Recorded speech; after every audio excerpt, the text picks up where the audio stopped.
This is CBC Here and Now. We think the population's basically crashed.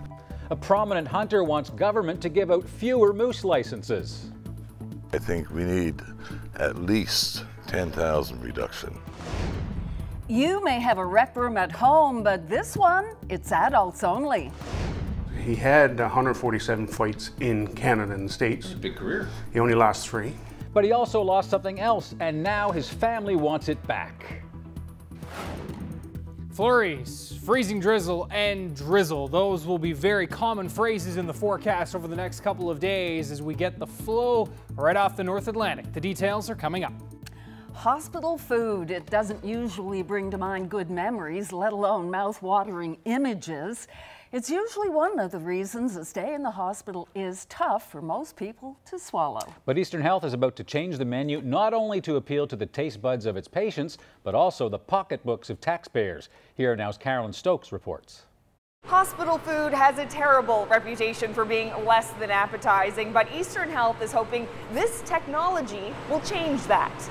It's called Steamplicity. Special packaging and a patented valve use the natural steam inside the food to cook the meal.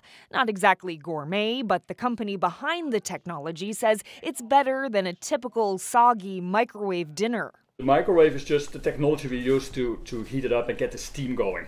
And that cooking technique is designed to improve food quality, nutrition, and freshness. Feels to me like a major step forward compared to what we're able to do now. Patients will also have a choice, a menu, just like a restaurant. This is gingered beef and rice and vegetables.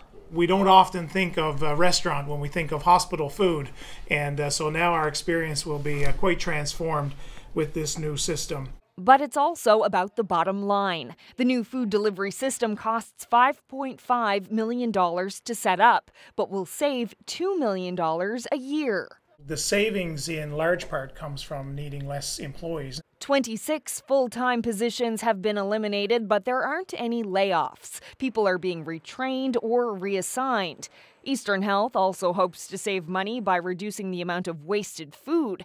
If meals are more appetizing, fewer trays will be returned untouched. If you get one choice on your tray, and that's not something that you're interested in for that particular meal, then we see in our current system a lot of wastage, and we think this system will improve that quite significantly. But perhaps most importantly, how does it taste? I really like cod, so we're going to give this a try.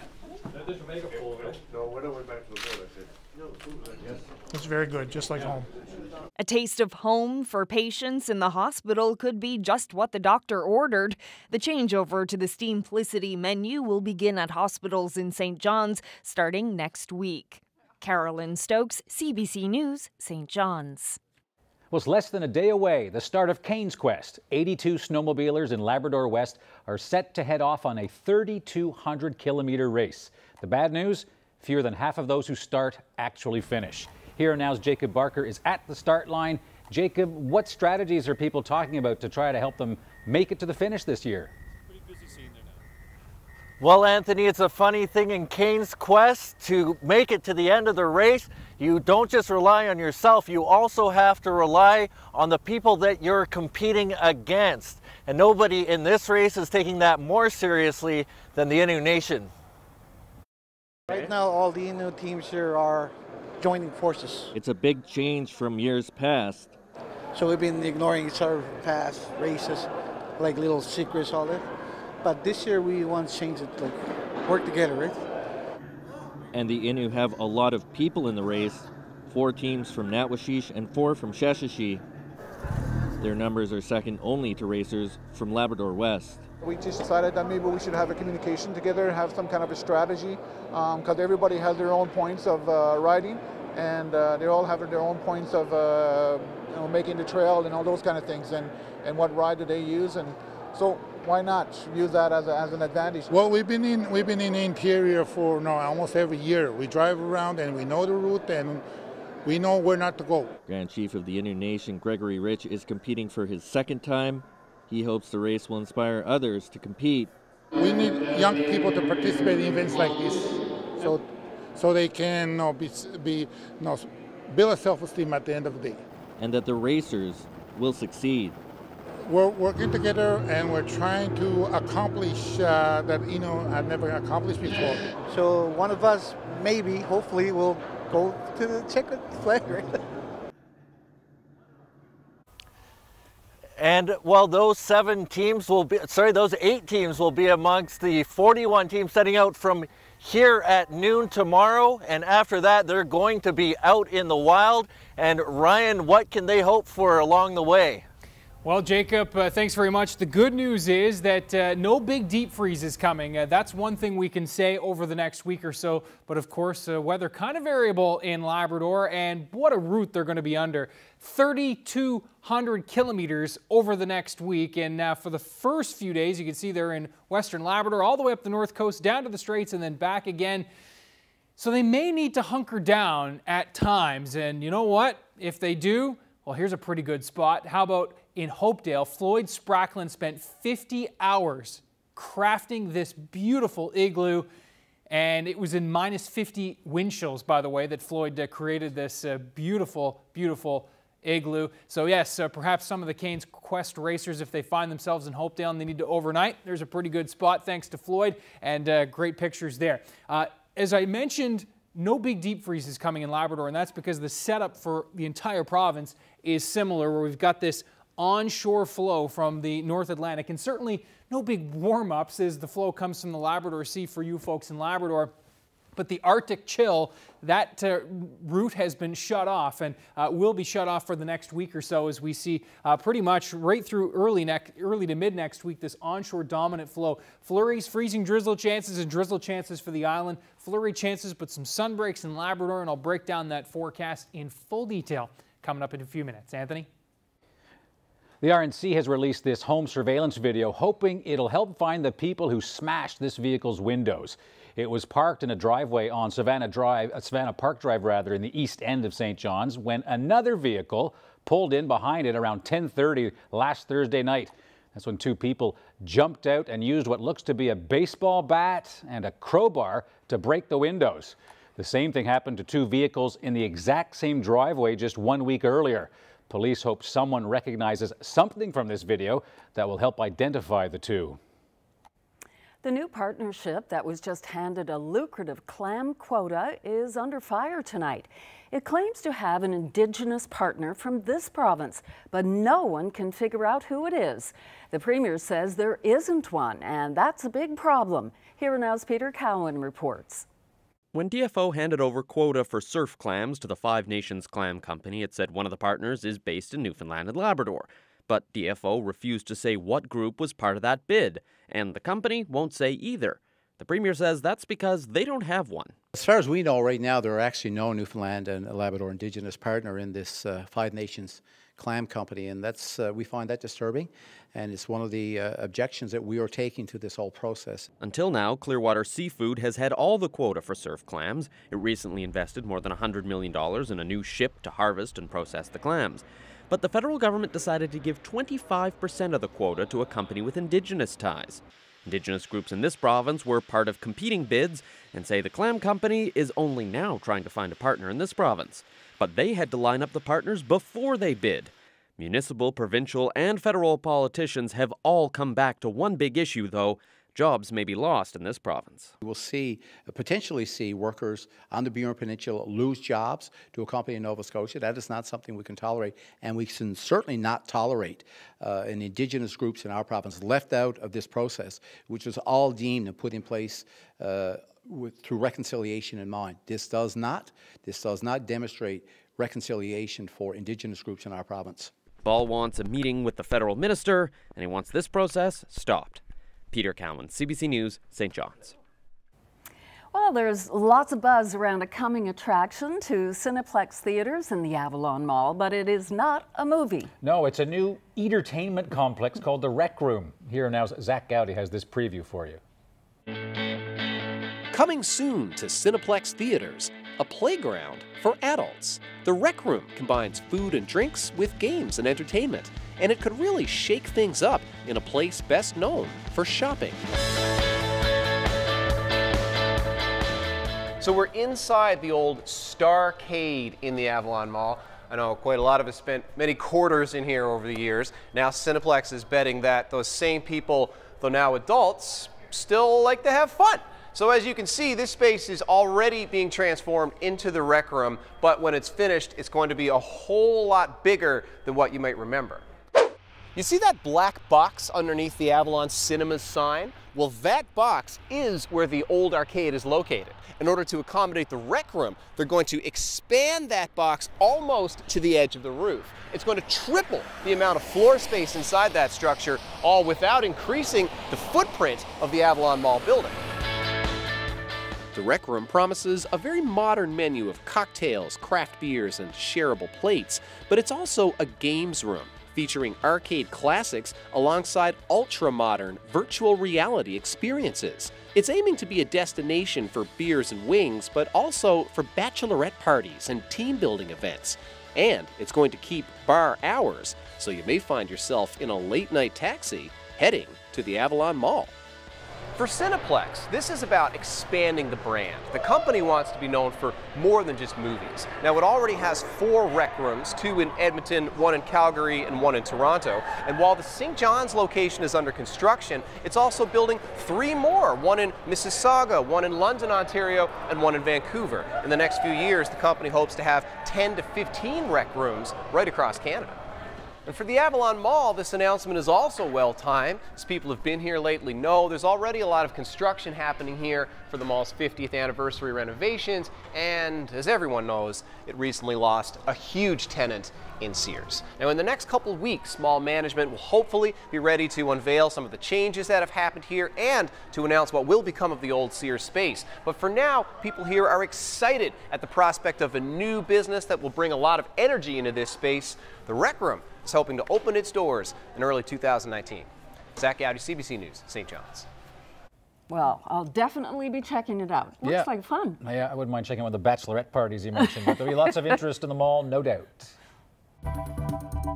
This is Norman Downey. I'm going to talk to him in just a few minutes about his grandfather, who he's named after. He's got his boxing trophy, but what he's really looking for is his grandfather's championship belt. It vanished.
Oh, I've just been slimed at Burgeo Academy. Coming up on Here and Now, I'll take you inside the doors of the school and we'll find out what makes it tick or stick. What is this? What a mess. A descendant of a championship boxer in this province is refusing to throw in the towel. In the 1930s, Norm Downey learned how to use his fists, and it was almost by accident. He rarely lost inside or outside of the ring, and for decades now, his grandson has been searching for something precious, his grandfather's championship boxing belt, and he hopes that you might help him find it. So Norm, tell me about this Norm. Who is this man? This is my grandfather, Norman John Downey, and that's who I'm named after. He's a gentleman that was born in what we call Winterton now.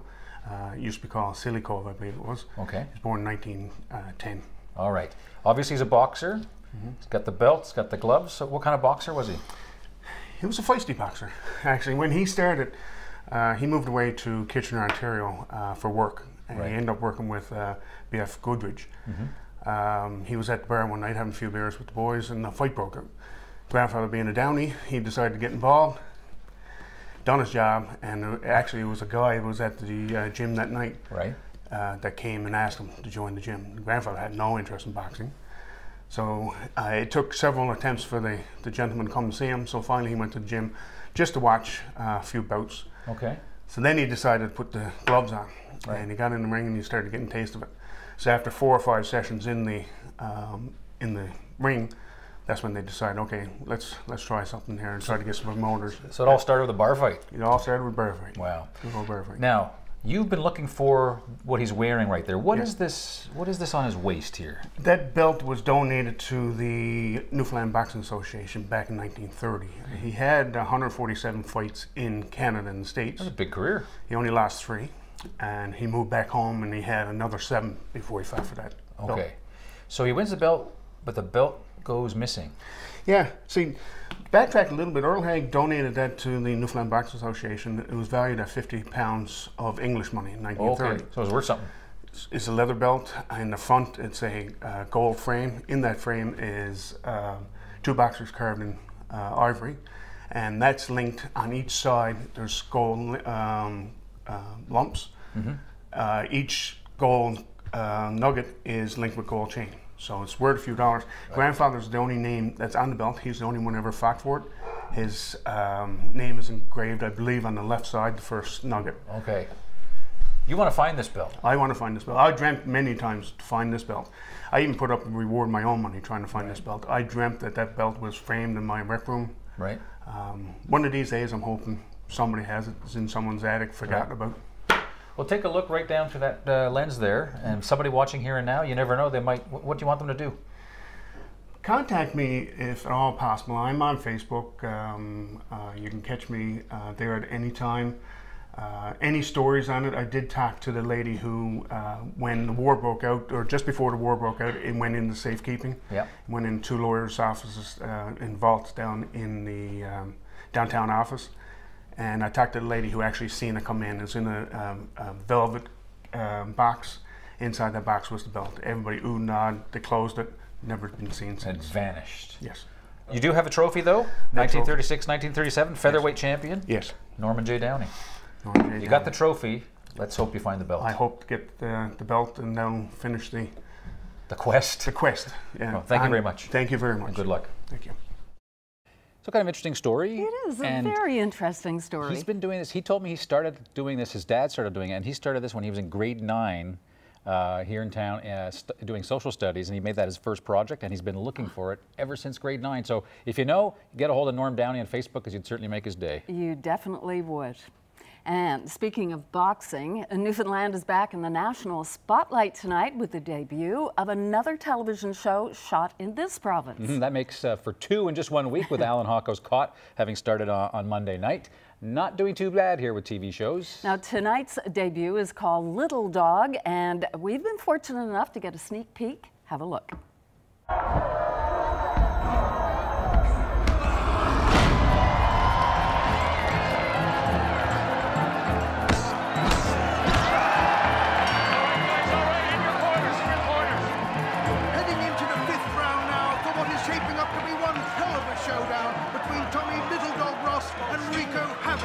George. Will you wait now? Don't be a shithead. Where you going, little dog? Why you running? He's all bark, baby. He's all bark. Come on, little dog. We worked hard for this, but I'm here for you. Russ could have walked away with the Super Welterweight Championship. But instead, he's walking away with his tail between his legs. What a bizarre turn of events. What happened here tonight? I don't know. Only Tommy Ross knows. Rest assured, boxing fans will be talking about this for years to come. Oh, it stars Joel Thomas Hines as a boxer who, as you can see, walked away from the ring and then 5 years later tries to revive his career. And Sherry White, another well-known Newfoundlander, is one of the executive producers. The first 2 half-hour episodes are on tonight. Looks pretty good.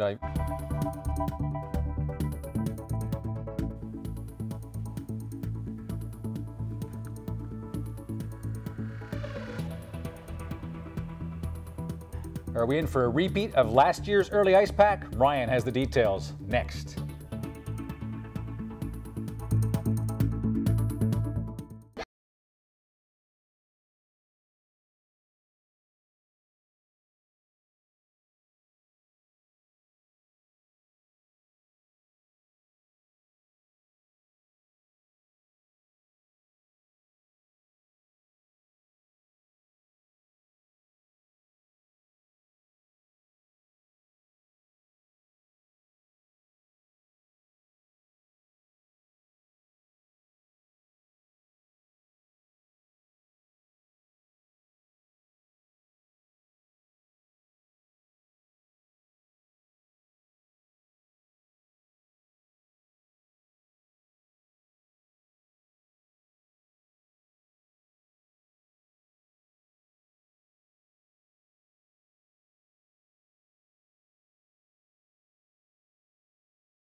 This weather forecast has been brought to you by Newfoundland and Labrador Tourism. 5,000 kilometers of groomed trails are waiting to be explored. Embrace winter today.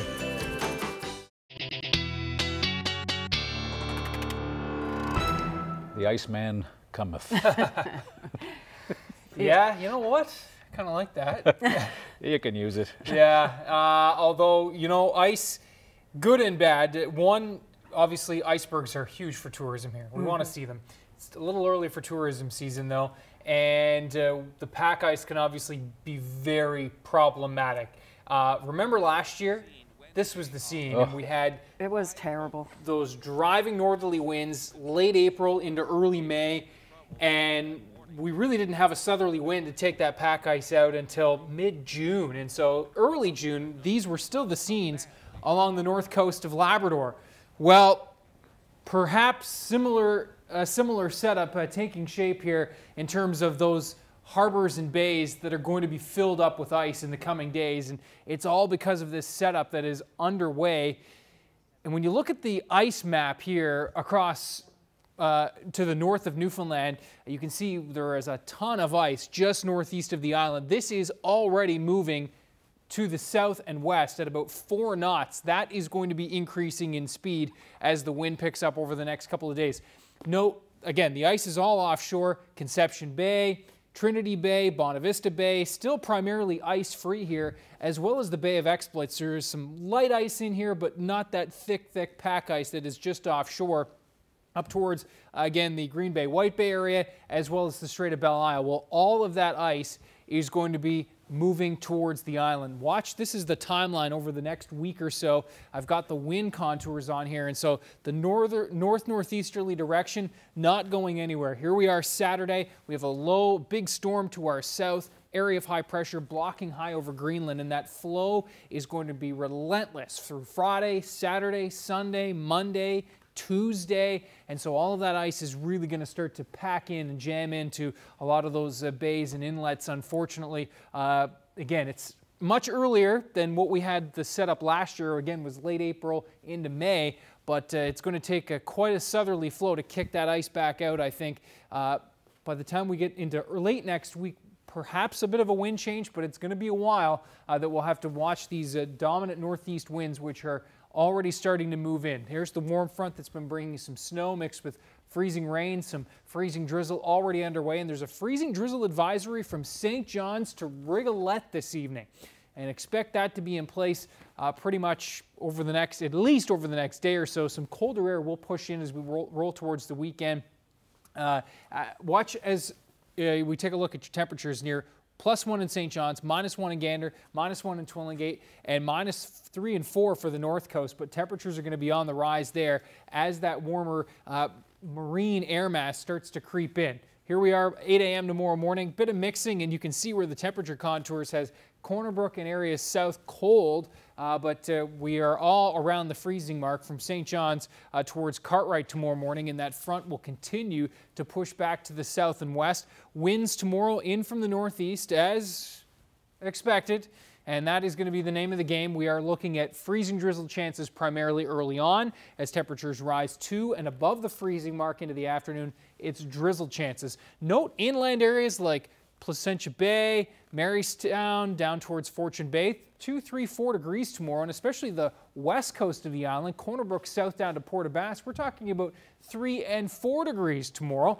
So temperatures are certainly going to be on the rise. Even some sunny breaks there. Again, nicely shielded away from that onshore North Atlantic flow. And that freezing drizzle mixed with flurry drizzle mix all the way up to Nain tomorrow. Happy Valley Goose Bay near +1 into the afternoon after a bit of light snow in the morning, just mainly cloudy skies. -2 to -3, Churchill Falls towards Labrador City. Lots to talk about for the weekend forecast, but I can tell you it's much the same. We'll break down the nitty-gritty details coming up in just a few minutes.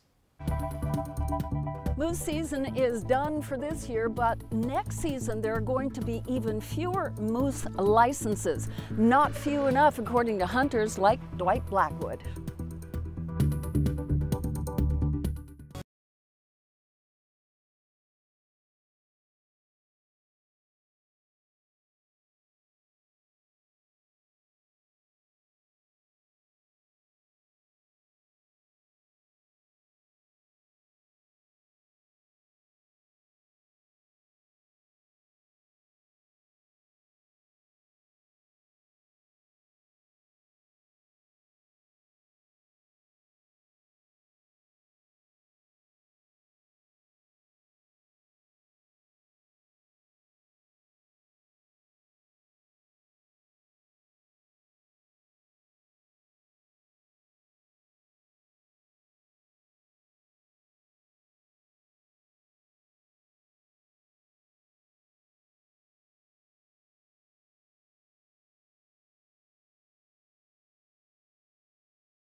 Welcome back to Here and Now. A group representing moose hunters in this province says the moose quota just announced for next season is way too high. Dwight Blackwood of the Federation of Hunters and Anglers believes the moose population is headed for extinction if government continues to allow such a big quota. I met up with Blackwood to talk about hunters' concerns. Well, Dwight Blackwood, government says that your group and the Outfitters Association wanted a reduction in the number of moose licenses. They listened to you. They've cut it by almost 2,500. What do you make of that? Well, they've listened, and I guess something is better than nothing. But by and large, the amount that they reduced it by is very minimal. I mean, we've got still 29,000 plus licenses. They're basing their assumption on that we have a population of 110,000, and I don't think anybody in the Newfoundland Association of Hunters and Anglers, and all hunters in general, believe that we have as high a population. Probably more like 60 or 70,000. Well, we'll get to the science part of it, how you come up with that number in just a moment, but what is the ideal number that you would like to see the licenses drop by, and why? Well, right now I think we need at least 10,000 reduction because, you know, we think the population's basically crashed, and where we don't have science, where we haven't done enough aerial surveys to determine the actual population, by being conservative, at least if we do the science, do the aerial surveys next year, then we have something to base our assumptions on. And if that 10,000 needs to be reduced further, or if it needs to be increased, so be it, right? At least we can base it on scientific evidence. Yeah, so you'd like to err on the side of caution in this situation. Well, let's get back to the science then. Government said that they did consider science when they made the reduction of almost 2,500 this year. Don't they have the science? No. We all know how much they've cut back on their scientific data through budget cuts. Now, the only science they have, as far as I know, they do 3 to 4 aerial surveys per year, and the balance of it is basically coming from returns that hunters who have been successful and have seen moose have submitted to the government. So, you know, the chance of error on that is so great, it's unbelievable. Now, you gave an estimate of 60 or 70,000 moose is what you and your group feels is out there, but what science do you base that on? We have no science, really. I mean, we only base it on, we as hunters who are familiar with the woods, what we've seen over the years. The moose population, when science was being done properly, it peaked at about 140,000 animals. Now, by and large, it decreased to about 120,000 animals. Nowadays, based on what we're seeing, you know, just on that evidence alone, we know it's far, far less. I'll give you an indication. Up the Northern Peninsula, you couldn't drive up there without seeing 30, 40, 50 moose. I actually counted 58 to 15 kilometer stretch one day. And how long ago is this? Probably 8 or 9 years ago. Yeah. But now you go up there, you're lucky to see one. I've driven from St. John's to Port Hope, Simpson, and Labrador, and not see one animal. What do you think is the reason why government is reluctant to drop the number of licenses even further? Where's the pressure coming from? I think by and large, the majority of the pressure is coming from SOPAC. Now, they were formed because of people who were being injured and who were being killed in moose vehicle collisions some years ago. And they've gotten the ear of government for quite some time now, and obviously we all sympathize with people who have had the unfortunate circumstances of having an accident or being killed. However, we don't want the moose population to become extinct. And if this trend continues, it will become extinct. And you really, truly believe that this might happen to the moose population? You know, if you've got 60,000 animals or 70,000 animals left, you have 29,000 licenses. That's a huge chunk. And one of the telling criteria right now is that there are not many calves being born. That's a North American phenomena. Until such a time that that is determined, why there are no calves being born, if you're continually killing moose, the numbers are going to drop to abysmal low numbers. Dwight Blackwood, we'll leave it there. Thank you. You're very welcome. Thank you for having me. Now, SOPAC, that's the group, of course, looking to reduce the moose population, says moose hunting licenses have been reduced in each of the past few years. It doesn't sit very well with them. No, not at all. Founder Eugene Nippard says if the government isn't going to put up fencing along the highway, it definitely should not be reducing licenses. And by the way, there has been no reduction in moose licenses for zones along the Trans-Canada. Well, remember last night we introduced you to the 31 come-by-chance co-workers who are now millionaires? Well, Anthony, you fired a bunch of questions at them. I asked them who's still taking the lotto, almost a full share of hands. To see all this and a great celebration today. Yeah!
Let's meet our young athlete of the day. She's only 4 years old, but she's quite busy with an active lifestyle. In great pink footwear, Brooklyn Tremblett is from Pasadena and divides her time between soccer, swimming, and gymnastics.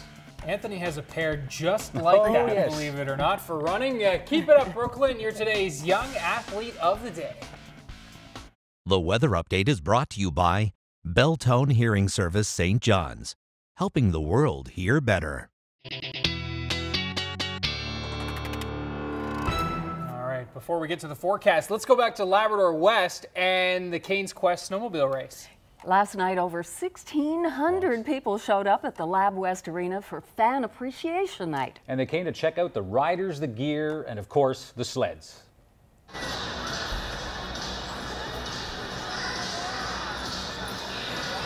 Sandra, and I'm for Team 19. Who's on the team? Who's on that team? Mike Pye and Randy Winters. Are they going to win? Or how do you feel? Randy has done it before. This is Mike's first time, so we're hoping he do win. But just finish the line. Come across the line, baby. I watched them the last race they had, and it was pretty interesting, and they did pretty good. So. Was it cool to meet them? Yeah. Go Team 66. Who's that? Finland. That's who you're going for? Yep. How come you're going for them? I think because they have a difference there. They only make like links on Finland. Yeah, they don't make in North America. So. What do you think about people coming over, wanting to talk with you, wanting to get their pictures taken? Well, that's a good question, actually. Probably mainly because we're not around from here, and it's amazing that the long way that we came here, it takes like 48 hours to travel up here. Yeah. So finally made it. So I'm glad that people are happy for that. Yeah? I like the skidoos. What do you like about them?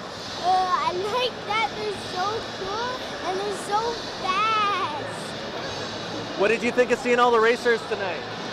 Good. That's great. What a crowd there. What an event. For sure. I'd love to do it, although I think I'd last about a couple hours before I... Just getting it started. Well, for sure. You hurt yourself on the Comatec. I know. and you think about not just the elements, but those trails are not smooth and groomed. I mean, their bodies go through a beating over the next 7-8 days. The days are getting longer, though. I know. It's wonderful to wake up in the morning and it's bright. And that's right. So they won't have to drive in the dark quite as long. There's my segue to this graphic, which is welcome to March.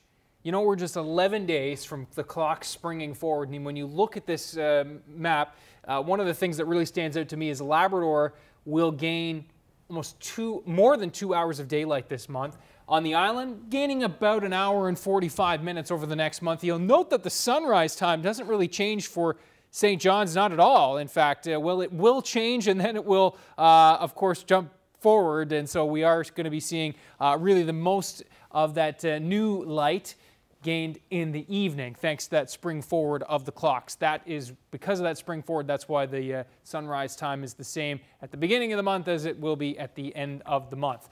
We've been talking all about this onshore flow, and really, why not? Because that is going to be the big weather story over the next couple of days, and you can see where it is setting up this big blocking high over Greenland. That is the dominant weather player. The other big weather player is, well, this is going to be a bad storm for the northeast parts of the U.S., talking about perhaps historic flooding for places like Boston. Coastal areas are really going to be hit hard as this storm moves off the coast and really winds up into a powerful weather maker. We have freezing drizzle advisories, that is, from St. John's to Rigolette, in case you missed it, all along the coast of Newfoundland. And it's thanks to this, again, the front that's going to be moving from east to west. Very rare to see this, and that onshore freezing drizzle. With temperatures rising on Friday, we will change over to drizzle, and it's a very similar setup for Saturday, although with flurries likely in the mix early on, temperatures rise, and then it's a better chance of seeing some freezing drizzle mixed with drizzle into the afternoon,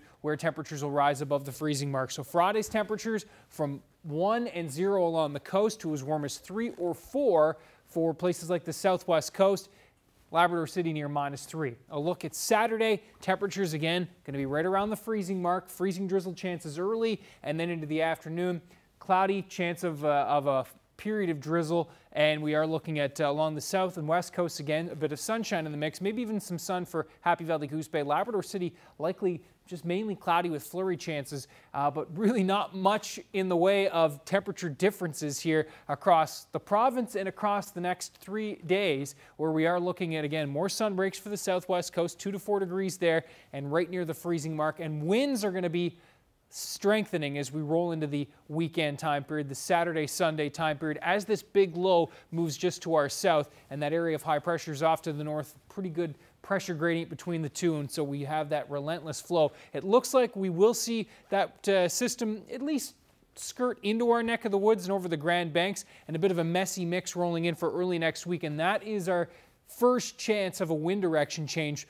Will really be Wednesday, more so Thursday into Friday of next week, and it looks like we could see a bit of a messy mix rolling in there. But until Tuesday, almost for certain that we have northeasterly winds on the menu right across the province, and you can see where temperatures are really on the rise. Some good news for the riders of Cairns Quest.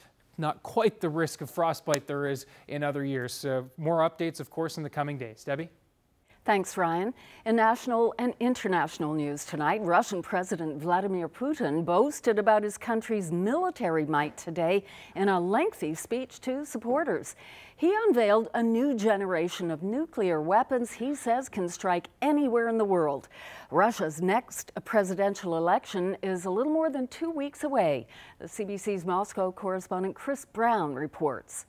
Well, the speech Vladimir Putin was giving today is almost like a throne speech in Canada or a State of the Union speech in the United States, where you're meant to kind of lay out in very broad terms the agenda for the next year. And I think a lot of people were expecting him, or at least they hoped he would focus on issues involving the economy. Sanctions have really crippled Russia's economy. The growth rate here is anemic, and certainly for the middle class, their incomes have not been growing, and economic reforms are badly needed, according to many people who study the economy here. So that's what people were geared up to hear from Putin after 18 years in power. What more can he do? Instead, after spending only really a little bit of time on those issues, he turned the corner in his speech and got to the point you could see he was galvanized over, and that was talking about the military. And that's when they came out with all these computer-generated images of new cruise missiles flying over mountains, over the oceans. They can hit any target in the world, said President Putin, with a nuclear warhead, and they're basically uninterceptable. They can't be stopped. And a very dramatic, very ominous message, he said, for the West as you tried to constrain Russia. Well, that failed. You wouldn't listen to us, but you have to listen to us now. So lots of messaging here. The fact he turned to the military in this pre-election speech is very significant, and he didn't focus on the economy. A lot of Russians respond to the military, and Putin is worried. I think the Kremlin behind me is worried about voter turnout on election day. After 18 years of the president, there's a bit of sense of lethargy from voters. So this may well galvanize voters here. It may get them to come out and cast ballots, which just 17 days before the election is probably really what the Kremlin was hoping for, with all this talk, ominous talk again, about the military. Chris Brown, CBC News, Moscow. Well, how young is too young to go on a diet? The biggest and oldest name in the weight loss industry is getting an earful about its plan to recruit teenagers. Weight Watchers has announced it will offer free memberships to people between the ages of 13 and 17. Dietitians, doctors, and eating disorder groups say that may do more harm than good. Health reporter Vic Adopia has the story. Caitlin Edmonds was always a bit anxious about her weight, but then the pressures of university and a sick mother at home led her to drop pounds. Then she was checked into the hospital. I was physically unstable, so my heart rate was too low, my blood pressure was too low. Edmonds' preoccupation with weight began as a teenager, and she worries about other teens who feel pressure to slim down. I don't think that a diet company like Weight Watchers, that's not their place. Healthy is the new skinny! Since Oprah Winfrey became a major shareholder, Weight Watchers has rebranded itself as a company teaching healthy lifestyles, one that can help overweight youth as young as 13.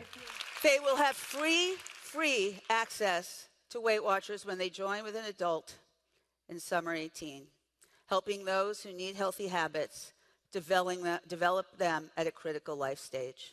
Weight Watchers insists it doesn't just focus on calorie counting, but rather healthy eating and support meetings. This veteran dietitian isn't buying it.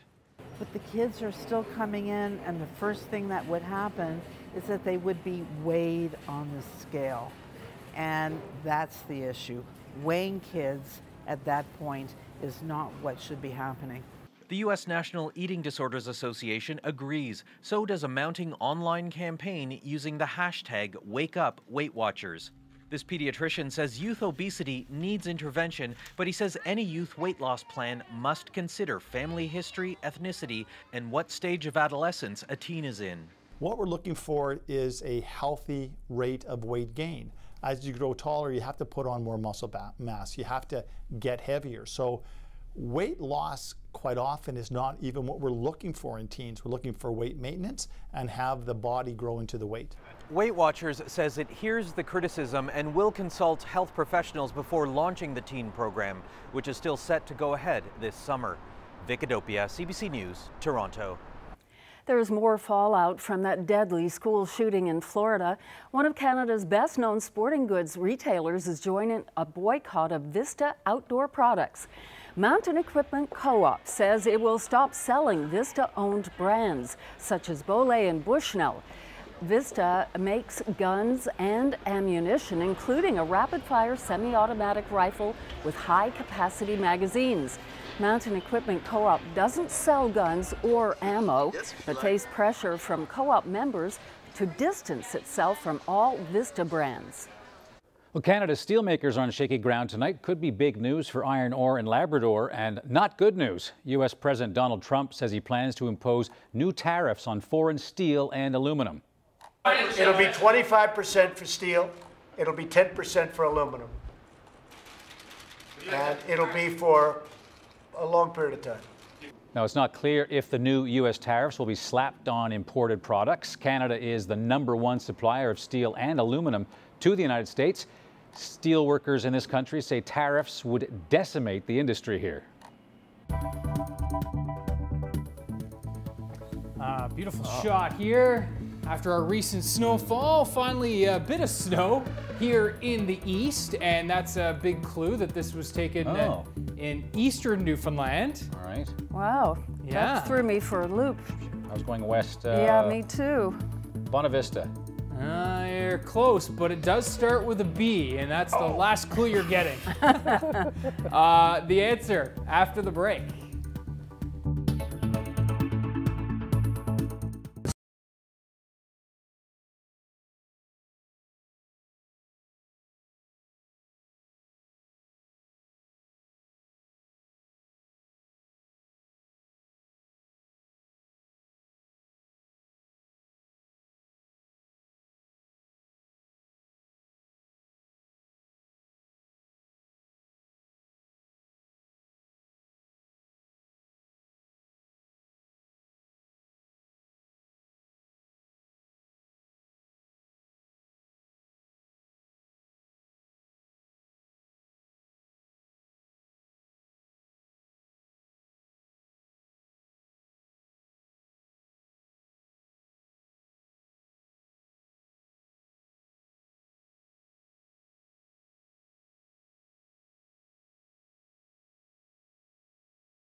Hope you've already finished your supper. For this next story, it involves a ghostly white figure causing a bit of a stir on Kittivity Lake in St. John's. Yes, this white morph cheerfalcon joined a gray morph to dine on a fresh Iceland gull.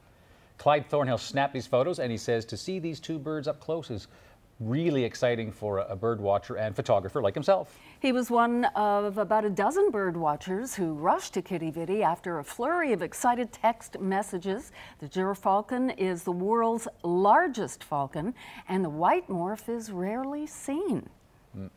Beautiful birds. Yeah, not too many people cheering for the gull, though. Holi, the Hindu festival of colors, begins today. The two-day celebration marks the end of winter and the start of spring. And on the first day of this event, participants light a bonfire that represents the triumph of good over evil. People then take to the streets, dousing each other with colored powders and water. The tradition dates back to the 4th century. I'd like to try that. Wouldn't you? It looks like a bit of fun. Warren Orlandi and Polly Phillips made history today. They are the first same-sex couple to wed atop the iconic Sydney Harbour Bridge. 4 years ago, Orlandi set his sights on climbing to the top of the bridge, but he didn't think he could because he weighed about 800 pounds. 800 pounds, and since then he has shed more than 400 pounds, and he made that climb today with his new husband. It's quite the climb. Very nice. Been lucky enough to be at that spot. It is so beautiful. You were there, I remember, 5 or 6 years ago or longer, yeah. Amazing spot. Yeah. If you ever have a chance, for sure. It's worth the jet lag. Okay, time to shine a little light. On you. Okay. Or rather the cameo appearance he's made in a new music video. Just have a look. Rain, fog, sleet and snow. Can you put a little sun in your forecast, Brian? Rain, fog, sleet and snow. Come on, warm it up, 'cause I'm freezing. That's local comedian Vicky Mullally singing there. You probably saw her last night, and if not, you can check her out online. Who, like many of us, is just begging Ryan Snoddon for some sunshine. How about it? Well, no sunshine. Sorry, Vicky. But some great comments, and happy to hear so many of you like the song, because I'm not one for singing, but certainly Vicky is. She did a great job. And as you see there, Maggie on Facebook says she can't get rain, fog, sleet, and snow out of her head, so well done. And Eileen on Facebook says, love it. Everyone needs a laugh during the long, cold month of March. And Christopher Dunn says he got a stitch from laughing so much. Way to go, gang, he writes. Yeah. There you go. It's kind of nice to lighten things up. Yeah, for sure. Yeah. Definitely. Laughing and stitches. Glad that so many of you enjoyed it. And if the weather holds like it is going to be over the next week, well, that can be the soundtrack, certainly. Although not a lot of snow, there certainly will be some fog and freezing drizzle in the mix. So we'll be keeping a close eye on that situation. There is a bit of sun in the viewer photo today. All right. And I said the clue was Eastern Newfoundland. Starts with a B. Bay Roberts. No. Close. Brigus. Oh, silly me. And, you know, a lot of hills there. It does look almost like a scene you'd see on the West Coast. I was thinking the Humber River and all, but I guess the hills aren't quite high enough. But Yes. I've never seen that river in Brigus like that. Or is it a river or salt water? I believe it perhaps a freshwater pond, maybe Brigus Gully. okay. So I don't actually know. It's open water there, though. Perhaps Greta can. Yeah, Let us know, that's Greta. why I was thinking it was perhaps. You're right, Debbie. It probably is a river if there's open water there. Yep. Maybe Greta can let us know on Facebook. Please That's where do, she Greta. posted the picture. And you're always looking for more, hey, Brian? There's a constant stream there. If you go to facebook.com/ryan.snoddon, know my own name, click on post a page, and you just see a constant stream of folks posting great pictures from around the province. It's fantastic. Yep. Keep sending them, especially if it's birds ripping other birds apart. I know. Well, you know, it balances off the beauty, nature's beauty. Thanks for that.